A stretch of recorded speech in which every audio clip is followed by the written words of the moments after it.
Welcome to my YouTube channel business study class 11 chapter 5 में emerging mode of business में last video में हम लोगों ने ई बिजनेस, उसकी बेनिफिट्स, लिमिटेशन एक्सेट्रा डिस्कस किए थे। और अभी पार्ट 2 में हम लोग scope of e business discuss करने जा रहे हैं। तो स्टार्ट करते हैं। Scope of e business. E business के क्या स्कोप है? तो ई बिजनेस के 4 स्कोप है। B to B commerce, B to C commerce, C to C commerce and intra B commerce. 4 scope है।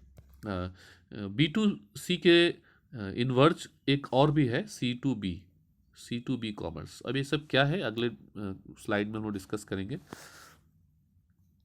कोई भी बिजनेसमैन, एक बिजनेसमैन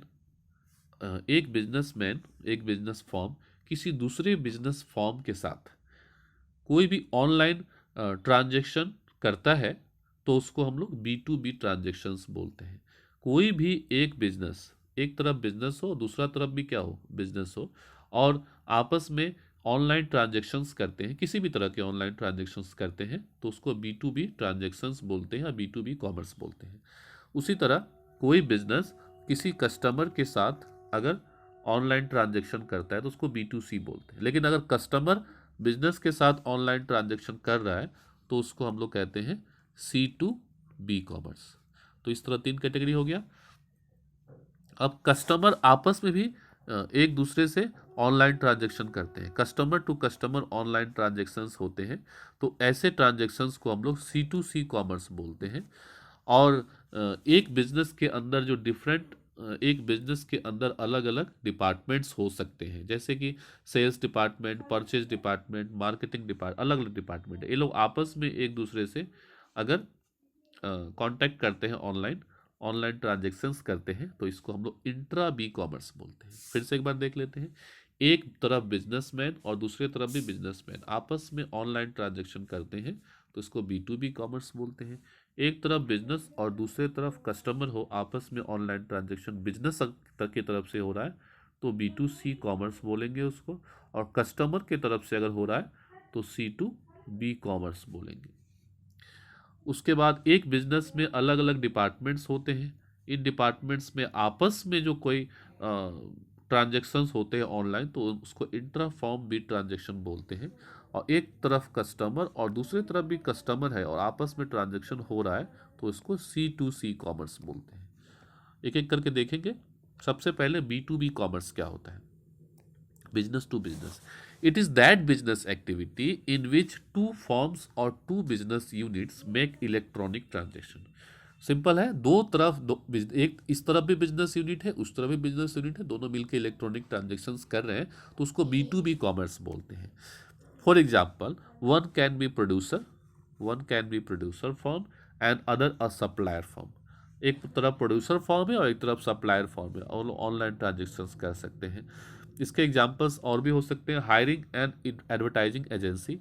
अगर एक बिजनेसमैन एक एडवर्टाइजिंग एजेंसी को हायर कर रहा है ऑनलाइन ट्रांजेक्शन के थ्रू, तो यहाँ पे जो हायरिंग हो रही है यह दोनों तरफ बिजनेस ही है, कस्टमर कोई नहीं है, तो इसको हम लोग बी टू बी कॉमर्स बोलते हैं।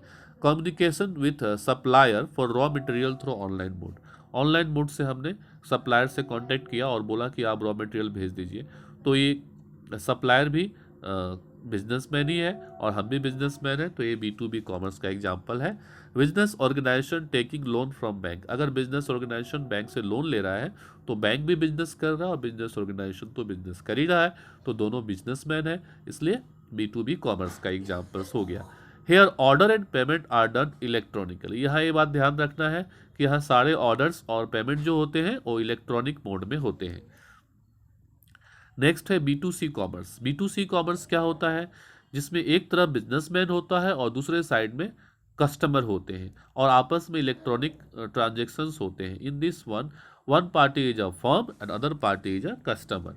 एक पार्टी फर्म हो सकता है, दूसरा पार्टी कस्टमर हो सकता है। The firm can make a survey. जैसे एक फर्म ने एक सर्वे किया, any time to know who is buying and can also know the satisfaction level of the customer. अगर एक फर्म एक सर्वे करता है और कस्टमर से पूछता है कि आपको ये चीज़ पसंद आया या नहीं आया, तो यहाँ पे कस्टमर को कांटेक्ट किया जा रहा है, तो ये बी टू सी का एक एग्जाम्पल हो गया। In modern time call centre can provide this transaction this information. Call centre जो है B2C का काम करता है, कॉल सेंटर के थ्रू होता है। Here business organisation connect with its customer. यह बिजनेस जो है अपने कस्टमर के साथ कनेक्ट होता है। Organisation using computer network, sending email, communication और marketing product through blog, website comes under business to customer. जैसे हमारे ईमेल पे या मोबाइल पे मैसेज आते हैं और कि आप ये सामान खरीद लीजिए, आपको इस इतने ऑफर दिए जा रहे हैं। तो ये सारी चीज़ें जो है B2C का एक एग्जाम्पल है। एग्जाम्पल जैसे फ्लिपकार्ट, रेड बस और एनी ऑनलाइन शॉपिंग वेबसाइट जितने भी हैं, वे सारे B2C कॉमर्स के एग्जाम्पल हैं, क्योंकि वो कस्टमर को अप्रोच करते हैं गुड्स खरीदने के लिए। इंट्रा बी कॉमर्स क्या होता है? एक कंपनी के अंदर बहुत सारी यूनिट्स होते हैं, जैसे कि मार्केटिंग डिपार्टमेंट्स होता है, परचेज डिपार्टमेंट होता है, प्रोडक्शन डिपार्टमेंट होता है, स्टोर डिपार्टमेंट होता है। सारे डिपार्टमेंट आपस में ऑनलाइन अगर जुड़ते हैं और आपस में कम्युनिकेट करते हैं तो उसको इंट्रा बी कॉमर्स कहते हैं।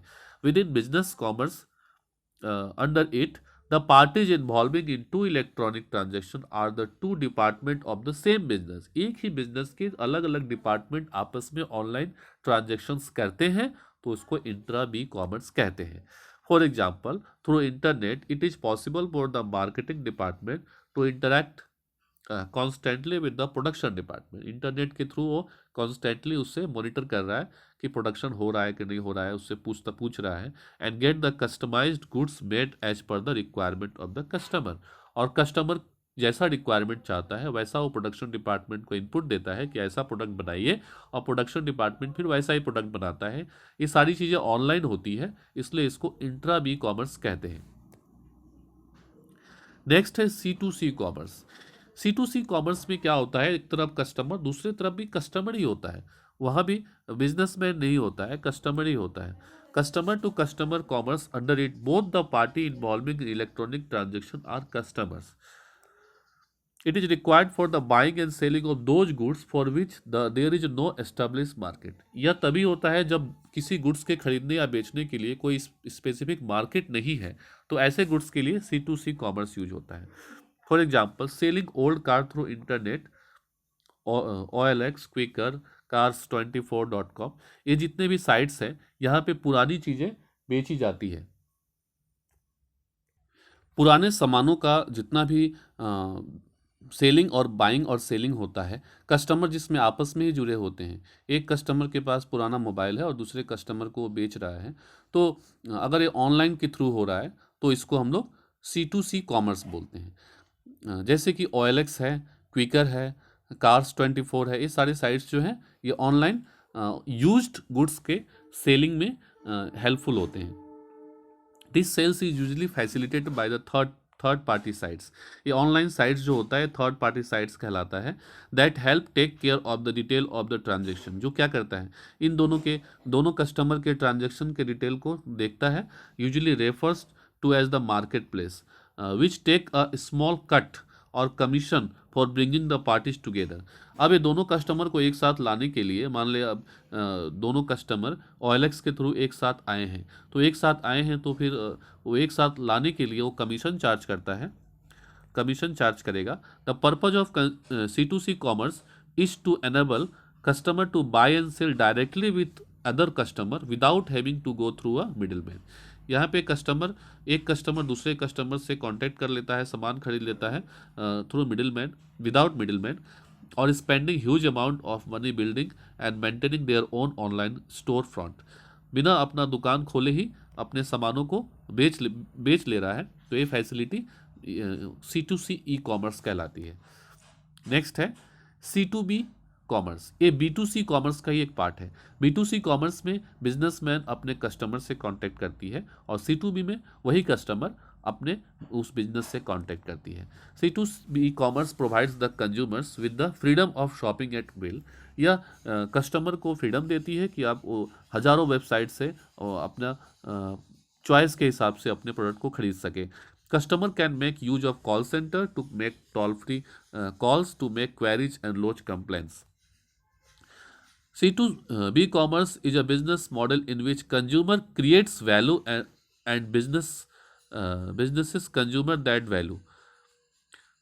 C2B कॉमर्स मॉडल में कंज्यूमर जो है क्रिएट करता है value and businesses consume that value. मतलब कस्टमर के द्वारा क्रिएट किए गए वैल्यू को बिजनेसमैन कंज्यूम करता है। कैसे? For example, when a consumer writes review और when a consumer gives a useful idea for a new product development, then that consumer is creating value for the business if the business adopt that input। अगर consumer के input को businessman accept करता है तो इसका मतलब वो consumer जो है बिजनेसमैन के लिए वैल्यू क्रिएट कर रहा है। और जैसे कि एक कंज्यूमर फीडबैक देता है, रिव्यू देता है, उसके रिव्यू को यूज करके बिजनेसमैन अपने प्रोडक्ट के गुडविल को बढ़ाता है। अनदर फॉर्म ऑफ C2B, एक और तरीका है C2B का जो ज़्यादा अभी चल रहा है। C2B in the electronic commerce business model is which consumer can offer product. यहाँ पे कंज्यूमर भी सामान देता है, प्रोडक्ट देता है, and services to companies, companies को देता है, and the companies pay the consumers, company उसके बदले कंज्यूमर को पे करती है। तो इसको हम लोग C2B कॉमर्स का एग्जाम्पल लेते हैं। अब हम लोग देखेंगे कि ट्रेडिशनल बिजनेस और ई बिजनेस में क्या डिफरेंस है। सबसे पहले सेटअप की बात करें तो ट्रेडिशनल बिजनेस को सेटअप करना थोड़ा डिफिकल्ट है, ई बिजनेस को सेटअप करना आसान है। फिजिकल प्रेजेंस की ज़रूरत नहीं है ट्रेडिशनल में ज़रूरत है और ई बिजनेस में इसकी ज़रूरत नहीं है। Locational requirement, proximity to the source of raw material of the market of the product. Traditional business में लोकेशन की ज़रूरत पड़ती है, लेकिन ई बिजनेस में किसी लोकेशन की ज़रूरत नहीं पड़ती है। Cost of setting, business setup करने का कॉस्ट जो है ट्रेडिशनल बिजनेस में बहुत ज़्यादा है और ई बिजनेस में ट्रेडिशनल बिजनेस से कम है। ऑपरेशनल कॉस्ट, ट्रेडिशनल बिजनेस में हाई ऑपरेशनल कॉस्ट है, फिक्स चार्जेस बहुत ज़्यादा है, आपको अपने स्टोर्स खोलने पड़ेंगे, आपको तरह तरह के फिक्स चार्जेस करने पड़ेंगे, लेकिन ई बिजनेस में कम है। Nature of contact with the supplier, supplier के साथ कैसा कॉन्टैक्ट है तो इनडायरेक्ट कॉन्टैक्ट होता है, लेकिन ई बिजनेस में डायरेक्ट कॉन्टैक्ट होता है। Nature of internal communication, hierarchy, nature इसमें जो भी कम्युनिकेशन होता है टॉप लेवल से मिडिल लेवल, मिडिल लेवल से लोअर लेवल, इस तरह कम्युनिकेशन होता है। ई बिजनेस में कोई हायरार्की वाला सिस्टम नहीं है। रिस्पॉन्स टाइम की बात करें, ई बिजनेस में रिस्पॉन्स टाइम ज़्यादा लंबा है और ट्रेडिशनल बिजनेस में रिस्पॉन्स टाइम लंबा है और ई बिजनेस में इंस्टेंट है। आप जो भी ऑर्डर देंगे उसको तुरंत प्लेस कर लेगा वो। Shapes of the organisational structure, इसमें वर्टिकल टॉल स्ट्रक्चर होता है ड्यू टू हायरार्की और चेन ऑफ द कमांड, लेकिन ई बिजनेस में हॉरिजॉन्टल होता है, flat due to directness, command and communication. Business process and length of the cycle, sequence process of the successful relation, that is purchase, फिर production, फिर marketing, sales. The business process cycle is therefore longer, लेकिन e business में business process cycle जो है छोटा होता है। Opportunity for interpersonal touch, personal touch की बात करें तो ट्रेडिशनल बिजनेस में बहुत ज़्यादा पर्सनल टच होता है, लेकिन ई बिजनेस में नहीं होता है। Opportunity for physical pre sampling of the product, sample customer अपने हाथ से छू सकता है, उसको टच कर सकता है, तो इसलिए ट्रेडिशनल बिजनेस में ज़्यादा है सैम्पलिंग की बात, लेकिन ई बिजनेस में सिर्फ हम फोटो देख सकते हैं, इसलिए इसमें पर्सनल फिजिकल प्री सैम्पलिंग नहीं कर सकते, मतलब हम सैंपल नहीं देख सकते। जैसे हम एक चाय खरीदना चाहते हैं, चाय दुकान में जाके हम चाय थोड़ा सा लेके आके टेस्ट भी कर सकते हैं, अच्छा लगे तो दोबारा खरीद सकते हैं, लेकिन वही चाय अगर ऑनलाइन खरीदते हैं तो हम उसका सैंपल हमें नहीं मिलेगा टेस्ट करने के लिए। ईच फॉर गोइंग ग्लोबल, अगर हम ट्रेडिशनल बिजनेस से पूरी दुनिया में सामान बेचना चाहते हैं तो ये इतना आसान नहीं है, कम है, आसान नहीं है। ई बिजनेस में बहुत आसान है, ग्लोबल जाने के लिए हमारे लिए आसानी है। इसी के साथ ही हमारा ई बिजनेस टॉपिक में जो स्कोप ऑफ ई बिजनेस है यहीं पे समाप्त होता है। Thank you very much.